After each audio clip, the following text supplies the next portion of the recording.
Baik, Assalamualaikum warahmatullahi wabarakatuh. Halo semuanya, kembali lagi bersama saya.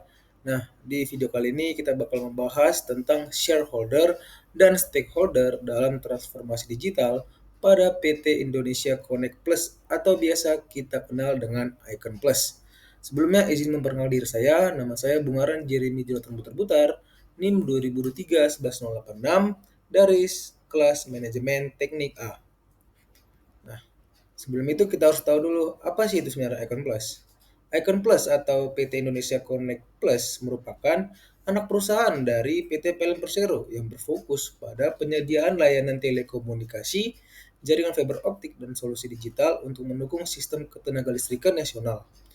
Nah, dalam beberapa tahun terakhir, Icon Plus menjadi motor utama transformasi digital PLN Group, terutama dalam penerapan Smart Grid, Internet of Things, serta pengembangan aplikasi layanan pelanggan seperti PLN Mobile. Namun di balik kemajuan ini muncul dinamika kepentingan yang kompleks antara pihak shareholder dan juga pihak stakeholdernya, yang dimana hal tersebut menuntut keseimbangan strategis dalam pengelolaan manajemen suatu perusahaan. Di sini saya membagi antara shareholder dan juga stakeholdernya, di mana shareholdernya itu berupa PT PLN Persero sebagai pemegang saham utama yang berfokus pada profitabilitas, efisiensi investasi, dan penyampaian return on investment atau ROI dari anak perusahaannya. Pemerintahan melalui Kementerian BUMN yang menuntut agar Icon Plus berkontribusi terhadap visi Indonesia Digital 2045 dan mendukung ketahanan energi nasional juga merupakan bagian dari stakeholdernya. Sedangkan shareholder. Sedangkan untuk stakeholder itu dapat berupa pelanggan seperti perusahaan energi, instansi pemerintah dan masyarakat pengguna layanan internet dan fiber optik Icon Plus yang menuntut kualitas jaringan tinggi dan tarif kompetitif. Selanjutnya bisa berupa karyawan yang terlibat dalam proses digitalisasi besar-besaran yang memerlukan peningkatan kompetensi dan restrukturisasi posisi, serta bisa mitra atau vendor dan startup teknologi yang berperan dalam penyediaan perangkat dan sistem digital, menuntut transparansi dan keadilan dalam kerjasama antara perusahaan dengan mitra atau vendornya. Kemudian juga regulator seperti Kementerian Kominfo dan juga SDM, di mana memastikan Icon Plus mematuhi regulasi jaringan, keamanan, dan hak konsumennya. Adapun konflik dan juga tantangan yang dihadapi ya, di mana konflik muncul ketika PLN sebagai shareholder menuntut Icon Plus untuk mempercepat profit dan efisiensi biaya melalui proyek digitalisasi internal PLN. Seperti yang kita ketahui bakal ada dimunculin namanya Smart Meter dan juga aplikasi PLN Mobile. Namun di sisi lain, stakeholder eksternal menuntut pelayanan publik dan akses jaringan yang lebih luas tanpa adanya kenaikan biaya. Nah, di sini saya membagi tiga isu utama, di mana konflik biaya investasi, PLN ingin menekankan pengeluaran atau CAPX, sedangkan Icon Plus butuh modal besar untuk ekspansi jaringan fiber nasional.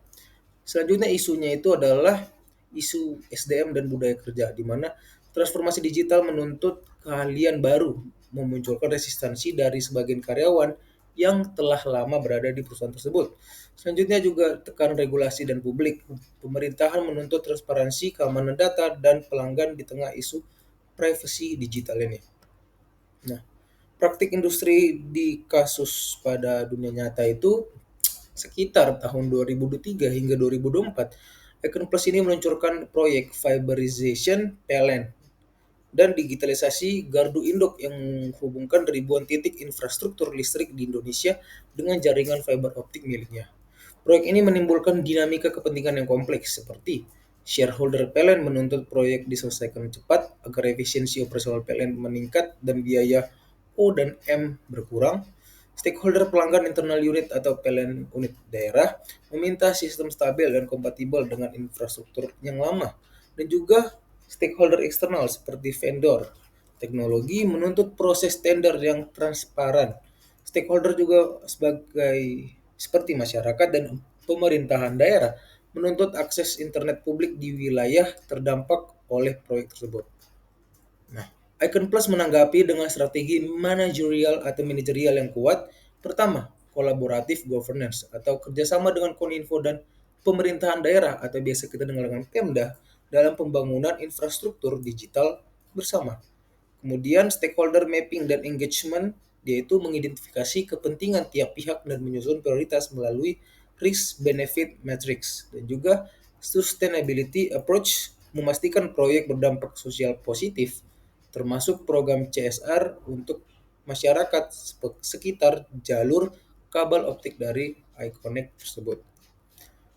Jika kita analisis secara manajerial, manajemen Icon Plus ini menerapkan prinsip corporate governance dan stakeholder teori yang menekankan bahwa nilai perusahaan tidak hanya diukur dari laba, tetapi juga dari dampak sosial dan keberlanjutannya.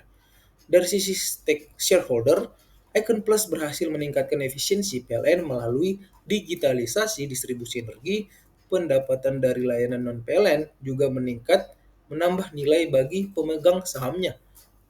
Sedangkan dari sisi share stakeholder, Icon Plus menjaga kepercayaan pelanggan dan mitra dengan meningkatkan kecepatan jaringan hingga 99,8% dan memperluas jangkauan ke wilayah 3T atau kita tahu seperti terdepan, terluar, dan juga tertinggal.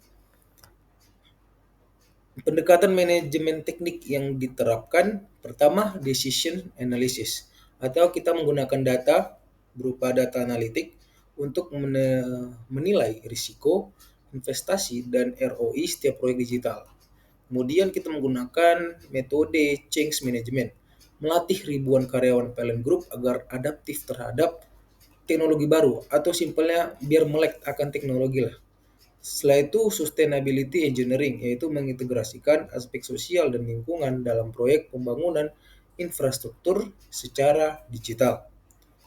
Itu untuk analisis dari manajerial dari segi Icon Plus-nya.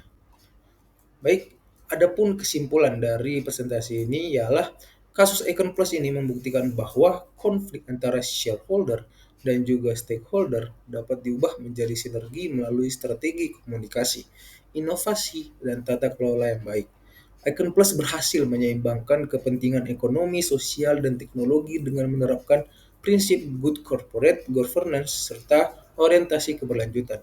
Dalam konteks PLN Group, kasus ini menjadi bukti nyata bahwa transformasi digital tidak hanya soal efisiensi, tetapi juga tentang menciptakan nilai bersama bagi seluruh pemangku kepentingan. Keberhasilan Icon Plus menjadi contoh nyata penerapan manajemen teknik modern dalam menghadapi kompleksitas bisnis dan teknologi di era digital. Adapun referensi yang saya ambil itu dari satunya yang atas dan satu lagi yang bawah. Bisa lihat sini. Nah, baiklah, tibalah kita di penghujung dari presentasi ini. Maaf bila ada salah kata dalam penyampaian materi. Saya tutup. Wassalamualaikum warahmatullahi wabarakatuh. Terima kasih.